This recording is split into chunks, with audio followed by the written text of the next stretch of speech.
ఆదికాండము 41వ అధ్యాయము. ఏళ్ళు గడిచిన తరువాత ఫరో ఒక కల కనెను. అందులో అతడు ఏటి దగ్గర నిలిచి ఉండగా చూపునకు అందమైనవియు బలిసినవైనయైన 7 ఆవుల ఏటిలో నుండి పైకి వచ్చుచు జమ్ములో మేయుచుండెను. వాటి తరువాత చూపునకు వికారమై చిక్కిపోయిన మరి 7 ఆవులు ఏటిలో నుండి పైకి వచ్చుచు ఏటి ఎడ్డున ఆ ఆవుల దగ్గర నిలుచుండెను. అప్పుడు చూపునకు వికారమై చిక్కిపోయిన ఆ ఆవులు చూపునకు అందమై బలిసిన ఆవులను తినివేయుచుండెను. అంతలో ఫరో మేలుకొనెను. అతడు నిద్రించి రెండవసారి కలకనెను. అందులో మంచి పుష్టిగల 7 వెన్నులు ఒక దంటున పుట్టుచుండెను. మరియు తూర్పు గాలి చేత చెడిపోయిన 7 పీల వెన్నెలు వాటి తరువాత మొలిచెను. అప్పుడు నిండైన పుష్టిగల ఆ 7 వెన్నులను ఆ పీల వెన్నులు మింగివేసెను. అంతలో ఫరో మేలుకొని అది కల అని గ్రహించెను. తెల్లవారినప్పుడు అతని మనస్సు కలవరపడెను గనుక అతడు ఐగుప్త శకునగాండ్రనందరినీ అక్కడి విద్వాంసులనందరినీ పిలువనంపి ఫరో తన కలను వివరించి వారితో చెప్పెను. గాని ఫరోకి వాటి భావము తెలుపగలవాడెవడను లేకపోయెను. అప్పుడు పానదాయకుల అధిపతి, నేడు నా తప్పిదములను జ్ఞాపకము చేసుకొనుచున్నాను. ఫరో తన దాసుల మీద కోపగించి నన్నును భక్ష్యకారుల అధిపతిని మా ఉభయములను రాజ్య సంరక్షక సేనాధిపతి ఇంట కావలిలో ఉంచెను. ఒక రాత్రి మేమిద్దరము కలలు కంటిమి. ఒక్కొక్కడు వేరువేరు భావములు గల కలలు చెరి ఒకటి కంటిమి. అక్కడ రాజ సంరక్షక సేనాధిపతికి దాసుడనై ఉండిన ఒక హెబ్రీయు పరిచువాడు మాతో కూడా ఉండెను. అతనితో మా కలలను మేము వివరించి చెప్పినప్పుడు అతడు వాటి భావమును మాకు తెలిపెను. అతడు మాకు ఏ భావము తెలిపెనో ఆయా భావముల చొప్పున జరిగెను. నా ఉద్యోగము నాకు మరల ఇప్పించి భక్ష్యకారుని వ్రేలాడదీయించెనని ఫరోతో చెప్పగా ఫరో యోసేపును పిలువనంపెను. కాబట్టి చెరసాలలో నుండి అతని త్వరగా రప్పించితిరి. అతడు క్షౌరము చేయించుకొని మంచి బట్టలు కట్టుకొని ఫరో యొద్దకు వచ్చెను. ఫరో యోసేపుతో, నేనొక కల కంటిని, దాని భావమును తెలుపగల వాళ్ళెవరునూ లేరు.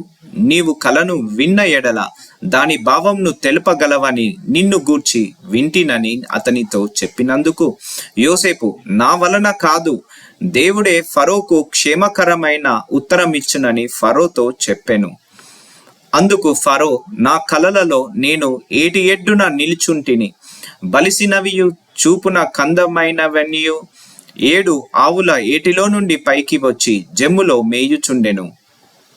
మరియు నీరసమై బహు వికార రూపము కలిగి చిక్కిపోయిన మరి 7 ఆవులు వాటి తరువాత పైకి వచ్చెను. వీటి అంత వికారమైనవి ఐగుప్త దేశమందు ఎక్కడను నాకు కనబడలేదు. చిక్కిపోయిన వికారముగానున్న ఆవులు బలిసిన మొదటి 7 ఆవులను తినివేసెను. అవి వాటి కడుపులో పడెను గాని అవి కడుపులో పడినట్టు కనబడలేదు. మొదట ఉండినట్లే అవి చూపునకు వికారముగా నుండెను. అంతలో నేను మేలుకొంటిని. మరియు నా కలలలో నేను చూడగా పుష్టిగల 7 మంచి వెన్నులు ఒక దంటున పుట్టెను. మరియు తూర్పు గాలి చేత చెడిపోయి ఎండిన 7 పీల వెన్నుల వాటి తరువాత మొలిచెను. మీ పీల వెన్నులు ఆ మంచి వెన్నులను మింగివేసెను. ఈ కలను జ్ఞానులకు తెలియచెప్పితిని గాని దాని భావమును తెలుపగలవారెవరునూ లేరని అతనితో చెప్పెను. అందుకు యోసేపు, ఫరో కనిన కల ఒకటే, దేవుడు తన చేయబోచున్నది ఫరోకు తెలియజేసెను. ఆ 7 మంచి ఆవులు 7 సంవత్సరములు, ఆ 7 మంచి వెన్నులను 7 సంవత్సరములు, కల ఒక్కటే. వాటి తరువాత చిక్కిపోయిన వికారమై పైకి వచ్చిన 7 ఆవులను 7 సంవత్సరములు, తూర్పు గాలి చేత చెడిపోయిన 7 పీల వెన్నులు, కరువు గల 7 సంవత్సరములు. నేను ఫరోతో చెప్పు మాట ఇదే, దేవుడు తాను చేయబోచున్నది ఫరోకు చూపించెను. ఇదిగో, ఐగుప్త దేశమంతటను బహు సమృద్ధిగా పంట పండు 7 సంవత్సరములు వచ్చుచున్నవి.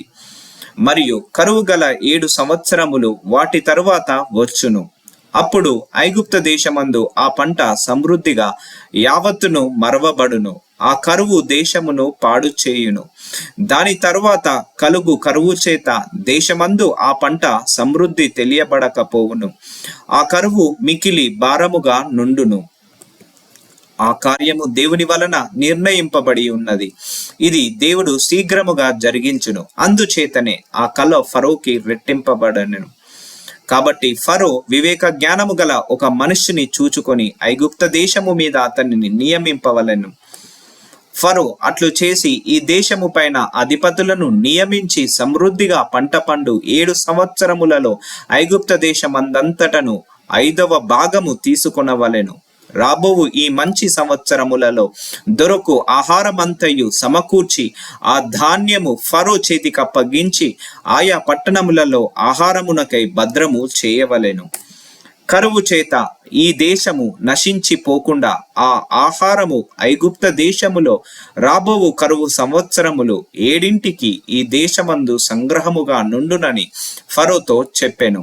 ఆ మాట ఫరో దృష్టికిని అతని సమస్త సేవకుల దృష్టికిని యుక్తమై ఉండెను గనుక అతడు తన సేవకులను చూచి, ఇతని వలె దేవుని ఆత్మగల మనుషుని కనుగొనగలమా అని ఆయనను. మరియు ఫరో, దేవుడు ఇదంతయు నీకు తెలియపరిచెను గనుక నీ వలె వివేక జ్ఞానము గల వారెవరనూ లేరు. నీవు నా ఇంటికి అధికారివై ఉండవలెను. నా ప్రజలందరూ నీకు విధేయులై యుందురు. సింహాసన విషయంలో మాత్రమే నేను నీకంటే పైవాడనై యుందునని యోసేపుతో చెప్పెను. మరియు ఫరో, చూడుము, ఐగుప్త దేశమంతటి మీద నిన్ను నియమించి ఉన్నానని యోసేపుతో చెప్పెను. మరియు ఫరో తన చేతినున్న తన ఉంగరము తీసి యోసేపు చేతికి పెట్టి సన్నపు నారబట్టలు అతనికి తొడిగించి అతని మెడకు బంగారము గొలుసు వేసి తన 2వ రథము మీద అతన్ని నెక్కించెను. అప్పుడు వందనము చేయుడని అతని ముందర జనులు కేకలు వేసిరి. అట్లు ఐగుప్త దేశమంతటి మీద అతన్ని నియమించెను. మరియు ఫరో యోసేపుతో, ఫరోను నేనే, ఆయనను నీ సెలవు లేక ఐగుప్త దేశమంతటను ఏ మనుష్యుడను తన చేతినైనను కాలినైనను ఎత్తకూడదని చెప్పెను. మరియు ఫరో యోసేపునకు జప్నత్ప నేహు అను పేరు పెట్టి అతనికి ఓను యొక్క యాజకుడైన పోతిఫెరా కుమార్తెయగు అసేనతునిచ్చి పెళ్లి చేసెను. యోసేపు బయలుదేరి ఐగుప్త దేశమందంతటా సంచరించెను. యోసేపు ఐగుప్త రాజైన ఫరో ఎదుట నిలిచినప్పుడు 30 సంవత్సరముల వాడై ఉండెను. అప్పుడు యోసేపు ఫరో ఎదుట నుండి వెళ్ళి ఐగుప్త దేశమంతటా సంచారము చేసెను. సమృద్ధిగా పంట పండిన 7 సంవత్సరములలో భూమి బహు విరివిగా పండెను. ఐగుప్త దేశమందున్న 7 సంవత్సరములు ఆహారమంతయు అతడు సమకూర్చి ఆయా పట్టణములలో దాన్ని నిలువ చేసెను. ఆ పట్టణము చుట్టూ నుండి పొలము యొక్క ధాన్యము ఆ పట్టణమందే నిలువ చేసెను. యోసేపు సముద్రపు ఇసుక వలె అతి విస్తారముగా ధాన్యము పోగు చేసెను. కొలుచుట అసాధ్యమాయెను గనుక కొలుచుట మానివేసెను. కరువు సంవత్సరములు రాకమునుపు యోసేపు కిద్దరు కుమారులు పుట్టిరి. ఓను యొక్క యాజకుడైన పొతిఫెరా కుమార్తెయగు అసేనతు అతనికి వారిని కనెను. అప్పుడు యోసేపు, దేవుడు నా సమస్త బాధను నా తండ్రి ఇంటి వారినందరినీ నేను మర్చిపోవునట్లు చేసెనని చెప్పి తన జ్యేష్ఠ కుమారునికి మనష్షే అను పేరు పెట్టెను.